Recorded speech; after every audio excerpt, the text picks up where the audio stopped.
camera. Welcome to this episode of Forgiving the Girl Inside, a Matter of the Heart. Today we have the beautiful Lynn Eads, an author and parent coach, joining us to share her healing journey story. Thank you so much, Lynn, for being here today. I'm excited to hear your story. Tell us a little bit more about yourself. Okay, well, as you said, my name is Lynn Eads, and I'm an author and parent coach, and I'm writing some courses that I'm going to be launching soon. So, a course creator. And, I've been doing this business thing for quite some time. But this particular thing I've been doing for about going on 5 years. And so I just recently resigned from my full-time professional nanny career. Awesome. I love that. So tell us about your healing journey, the darkest moment that you were in. What kind of pattern were you stuck in and how did you get there? Well, I have to say that really my darkest moment was in my childhood when I was about age 11. And this is the time that my mom actually decided that she was going to be divorcing my dad. And I was the oldest child. So I knew that I was going to have to really help out a lot because I had two younger siblings. And it was tough. But I decided, at that time, that I had like goals for myself that I wanted to be able to be self-supporting because my mom didn't have an education. She dropped out of high school and just worked, and then she was just a stay-at-home mom. And so I wanted to have something different for my life. But that was really hard because up until that point, I hit I call it the full family unit. And so so my mom raised me as a single parent, and that was just a very difficult time. Yeah. Um, and she did rely a lot on me as the oldest child, and so I Yeah, I would basically say the oldest child grows up so fast and there's so yeah. much responsibility. Did you end up being a built-in babysitter for your younger siblings? That's correct. I did. Yeah, and my mom, so she was a waitress, and she worked a lot of evenings because I mean she worked sometimes during the day while we were at school, but like I said, my younger siblings, they were not old enough to go to school, and so she pretty much stayed at home during the day with them, and then I helped, pretty much just became like the second mom, and did bath time and home, just reading, getting them ready for bed and things like that. So really just and although it was a very difficult time in my life, it also was very um it was very educational for me of just learning things. But it did remove some of my childhood away, in my opinion, that I just wasn't able to do a lot of different things. Although my mom tried to, extra hard to like get me to like, time on the weekends to play with, or, have play dates with kids my own age.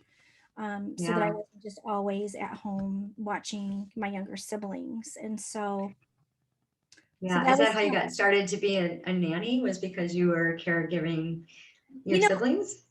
I think so. It's something that's always comfortable for me. And I like to think that I'm a natural person at it. And so I was also a dancer, so the dance was kind of my outlet, and I was always like, whenever I was at dance, I kind of just, that was my time out of the house.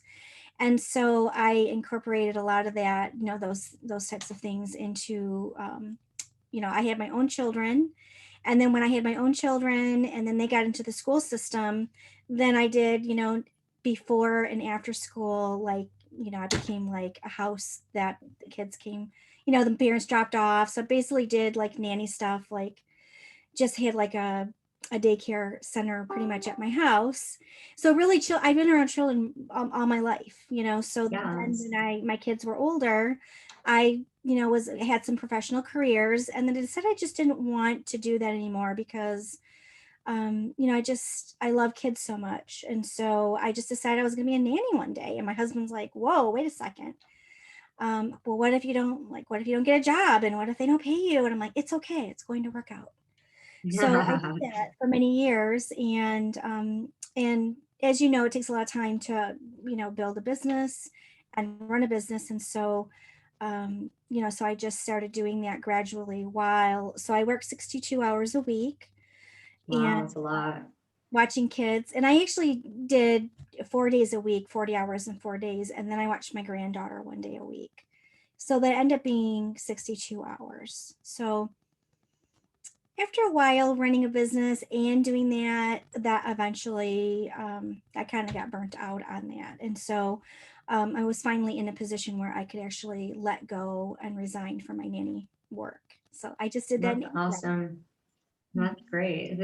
It's a great transition time to, it sounds like you were taking care of children since 11 years old, and then you really didn't have your own like teen years, and you didn't really get to enjoy yourself being this little miniature adult.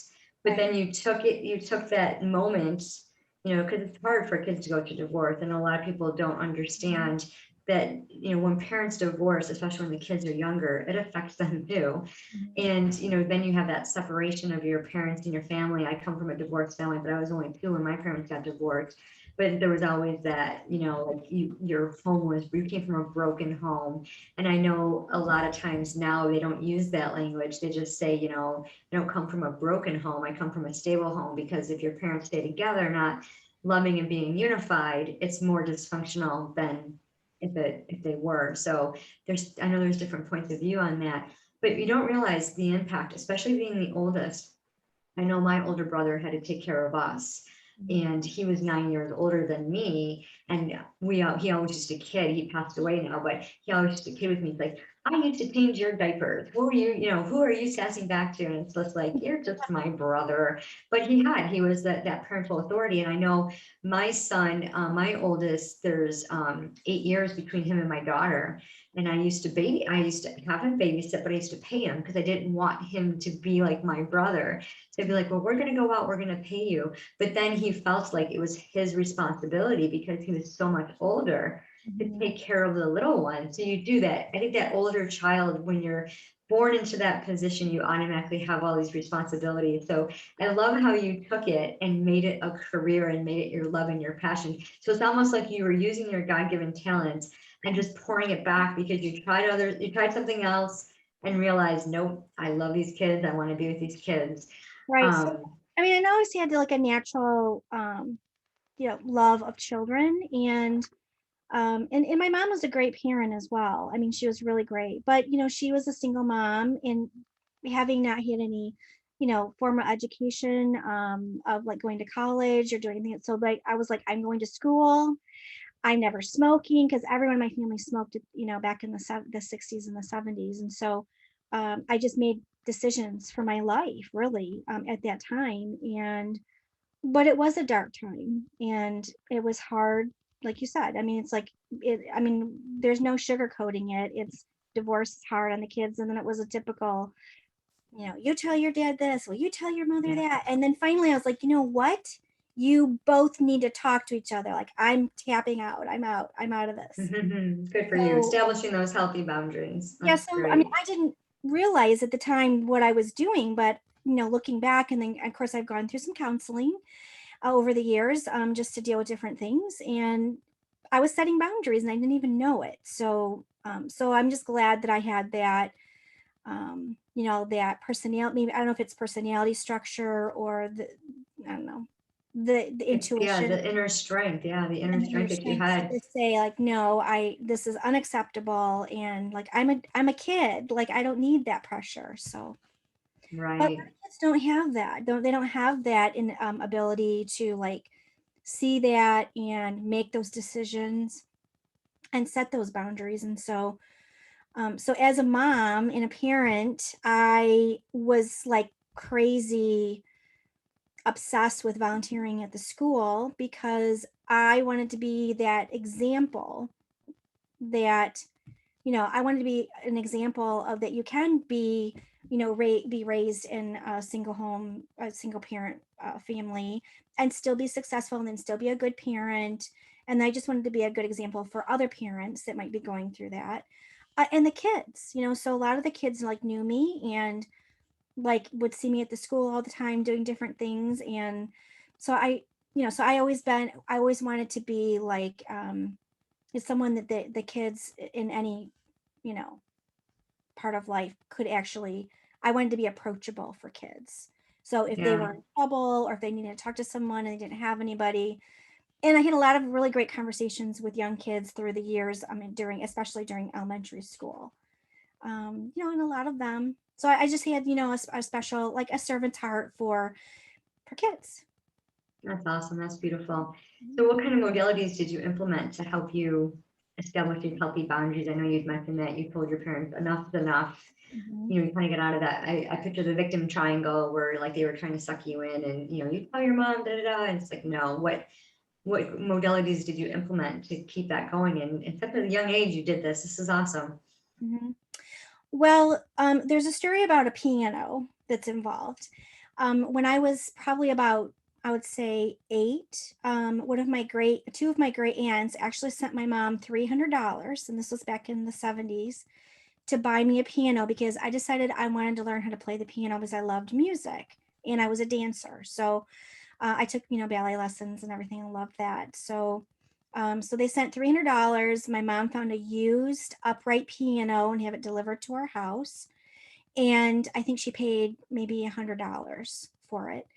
And the rest of the money she used to get me piano lessons. So that was a huge emotional release for me, was playing the piano. So I would come home from school and I would just bang on the piano like I was so mad.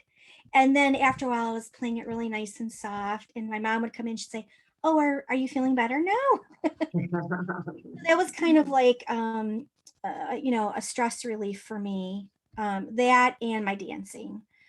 And so I actually danced through most of my childhood until about 5 years ago when I injured one of my knees, ACL injury.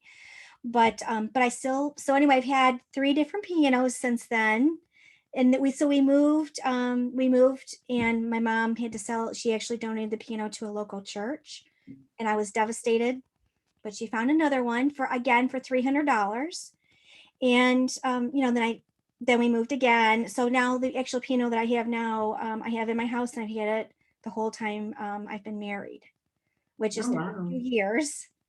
And so I still use that as an emotional release and a way to release my stress. So that's like a bright spot and for me, and I still love music. So Yeah, and music is such a great expression in order to belt out your feelings and just process. I know a lot of times when I'm feeling really down and within my thoughts, I'll be like, okay, I'm just gonna chill, put some nice music on, relax, maybe light my diffuser and kind of just calm my mind and just not think about anything, just be in the present, be in the moment. So that's a right. beautiful modality.